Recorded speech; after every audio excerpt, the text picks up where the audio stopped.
हैं वसुंधरा राजे की तरफ। वसुंधरा राजे ने 2 दिन पहले महिलाओं के कार्यक्रम में जो बात कही कि महिलाओं को अपने अधिकार प्राप्त करने के लिए संघर्ष करना पड़ता है, मैं भी उसका अपवाद नहीं हूँ। मुझे 2003 में भी संघर्ष करना पड़ रहा था और आज भी मैं उसी स्थिति में हूँ। उसके बाद उन्होंने ट्वीट किया, जब औरत गरजती है तो इतिहास बदल देती है।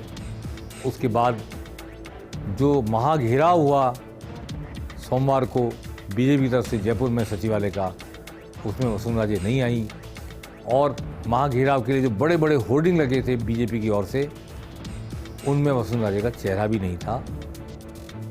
नेता प्रतिपक्ष और प्रदेश अध्यक्ष का चेहरा था और राष्ट्रीय अध्यक्ष, प्रधानमंत्री और गृहमंत्री का चेहरा था। तो क्या बीजेपी में ऐसी कोई दरार है जो खाई में बदलने जा रही है?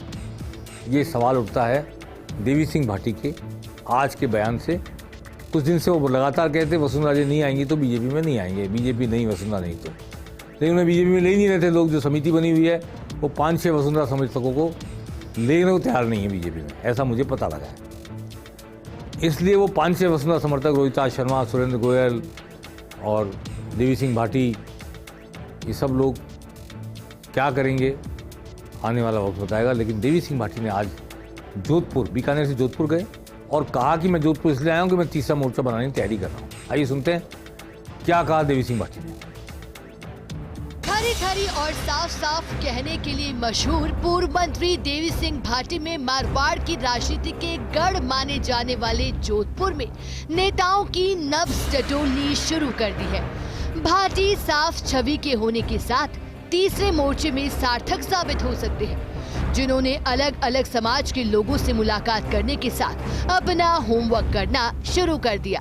उन्होंने कहा, कार्यकर्ताओं को जब सम्मान नहीं मिलता तो तकलीफ होती है। तीसरा मोर्चा भी भविष्य के गर्भ में है। वर्तमान की राजनीति में भारी वैक्यूम आ गया है और जब वैक्यूम आता है तो गुंजाइश भी होती है। हमारा संवाद है, चाहे मारवाड़ में है, चाहे हड़ौती में है, चाहे अजमेर संभाग है, चर्चा हमारी वार्ता फोन पर, मोबाइल पर होती रही है। और अब हम आमने सामने बैठ के इसके ऊपर चर्चा करेंगे।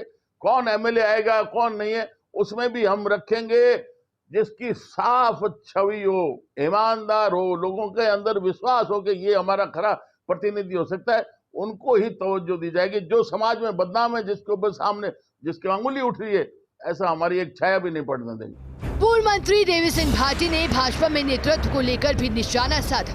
उन्होंने कहा कि पूर्व मुख्यमंत्री वसुंधरा राजे को जब तक लीडरशिप नहीं दी जाती, जब तक पार्टी कार्यकर्ताओं को सम्मान नहीं मिलता, तब तक मैं भाजपा में नहीं आऊंगा। भाई, जब आप इस पार्टी के अंदर जिस प्रकार का उन्होंने स्वरूप बनाया, उसमें मैं कैसे जाऊं?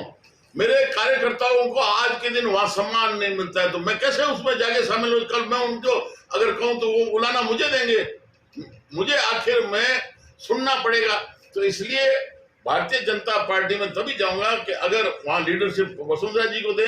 वर्तमान में जो नेतृत्व है उनके साथ में नहीं बैठ सकते। गौरतलब है कि कद्दावर नेता के रूप में देवी सिंह भाटी की पहचान बनने के बाद से ही पूरे प्रदेश में उनका एक अलग ही रुतबा माना जाता है। इस साल विधानसभा चुनाव होने हैं और उनकी खुलकर नाराजगी केंद्रीय मंत्री अर्जुन राम मेघवाल से भी मानी जाती है और भारतीय जनता पार्टी के कार्यकर्ताओं को पार्टी में सम्मान नहीं मिलने और पूर्व मुख्यमंत्री वसुंधरा राजे को लीडरशिप नहीं दिए जाने से नाराज चल रहे हैं।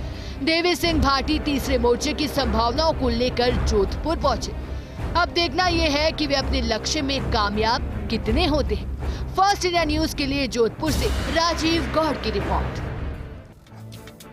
तो ये देवी सिंह भाटी ने कहा है, जो कुछ उन्होंने कहा है ये इनकी भावना है या वसुंधरा राजे के जो कट्टर समर्थक लोग हैं जो भाजपा से बाहर हैं या कुछ भाजपा के अंदर भी हैं। प्रहलाद गुंजल ने एक सभा की, बड़ी सभा कोटा में हुई, इसकी चर्चा है। अर्जुन कृपलानी ने एक सभा की निम्बाड़ा में। तो ये सब सभाएं हो रही हैं। सालासर में जन्मदिन मनाया गया।